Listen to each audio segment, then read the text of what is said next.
Akkam jirtu kabajamtoota hordoftoota Dooktara Jaalala Dhugaa, nagaa fi fayyaan bakkuma jirtanitti isiniif haa ta'u.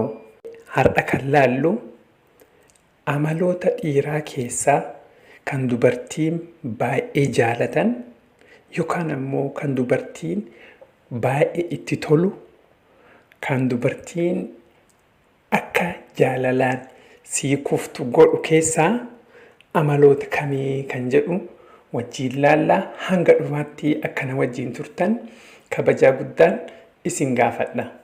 Maarree hordoftoota koo, jaalala dubartii tokko qabsiisuu fi jiruuf jireenya jaalalaa keessatti dubartiin dhiira tokko irraa barbaaddu amalli hunda wajjin duuban yoo beeyne baay'ee qulqullummaa jiruu jaalala keenyatii fi amala baay'ee akka dhuunfaatti akka nama tokkootti dubartiin tokko jaalala feetuu jechuudha. Amalli kun amal kam? Tokkoffaan dhiira amala gaarii qabu, dhiira yaaduu, ka fageessee yaaduu, ka waa'ee rakkina yeroo rakkinaa irratti jabaatee argamu dhiira akkasii sun baay'ee itti tola. Dubartoota amalli akkasii sun fageessanii yaaduu, rifachuu jaalalaaf jettee isiif jettee yaaduu yookaan ammoo rakkina irra gahe irratti gargaaruu deemuu fi amalli akkanaa kun jaalala dubartoota qabsiisu, amala baay'ee barbaachisu, dubartoota jaalalaan kuffisuu fi kanaafuu dhiira fageessee yaaduu, dhiira akka faranjiitti sense of humor jedhama. Sense of humor qabaattan yookaan ammoo nama onneen keessan jajjabaatee waa hunda irratti gara jabaatu nama akkasiisuun osoo hin taane nama gara laafu jechuudha. Afaan Oromootiin, afaan Oromoo qulqulluutiin nama waa fageessee yaaduu akkanaa kun amala tokkoffaa irratti dubartoonni dhiira keessaa yookaan dhiirarraa barbaadanii jaalala keessatti. Kanaafuu sense of humor qabaachuun jaalala keessatti baay'ee barbaachisaa.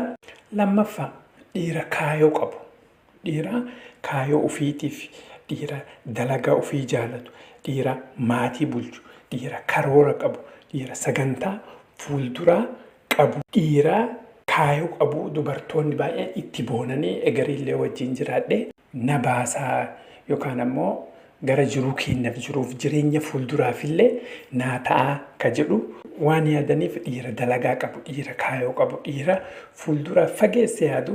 Ka akkasii kun amala dubartoonni dhiirarraa barbaadan keessaa ka biraatii. Maarree dhiironni sagantaa keessan, karoora keessan dubartii wajjin yoo waa'ee jaalalaa irratti itti fuftanii sagantaa fuulduraa keessan waggaa haganaa keessatti akkana ta'an jettan sagantaa baafattan dubartootaaf baay'ee tola. Garuu amaloota kana gubbaa qofa tuttuqee isin himaa jira. Yeroo biraa ammoo fageenyaan bal'isee keessa deemee isin himaa jechuudha. Ka sadaffaa ammoo dhiira uf eegu. Kan sadaffaa dhiira uf eegu. Ka fakkeenyaaf uffata yeroo uffatu yookaan shittoo bareedasaa dhiira dibatee dhufu kuni akka nama agartee qurxummii tokko bishaan keessaa qabuu barbaadan waan inni barbaadutti kennitan achi booda hin qabamaa jechuudha. Haala kana gubbaarraa alarraa ijaan qabuudhaaf jechuudha. Uffata gaarii ka uf eeguu, ka akka gaarii qulqullummaa ofii eeguu, shittoo gaarii ka dibatu, walumaa galatti eenyummaa ofii haala kanaan dhiira uf eeguu dubartoonni baay'ee filatu. Amalli afuraffaan ammoo dhiira dubartii dinqisiifatu yookaan ammoo kabaju, yaadaan kabaju, waan gaarii irratti arge dinqisiifatuuf, yaada gaarii kennuuf, waan gaarii isin dalagaa irratti yaada gaarii kennuuf, kennaa kennuuf. Haala akkanaa kana, amala akkanaa kana dubartoonni baay'ee dhiirarraa barbaadu. Dubartii jaalalaan kuffisuu fi jaalalaan qabsiisuuf baay'ee isin gargaaraa jechuudha. Amala afran armaan olittan isin hime dhiirarraa amaloota arfan kana tokkoffaan dhiira fageessee yaaduu, dhiira yaada gaarii qabu. Lammaffaan dhiira sagantaa ofii qabu, dhiira karoora qabu. Sadaffaan dhiira uf eeguu, dhiira qaama ofii, eenyummaa ofii eeguu. Arfaffaan dhiira dinqisiifatu dubartoonni baay'ee jaalatti. Maarree hordoftoota koo viidiyoo har'aa irraa waa hedduu akka barattan abdiin guutuun qaba. Ammoo viidiyoon kun isin tola like gochuun dagatina. Viidiyoon ammaan booda dalaynuu chaanalii kanarraa gad lakkifamu akka isin birgaa'uu fi mallattoo subscribe jettuun tuquun dagatina. Sponsor keenya aadaa jaa'oo baay'ee galateeffanna. Wanna dhageeffattaniif hordoftoota isinis hedduu galatooma. Hanga viidiyoo biraatiin wal agarrutti nagaan.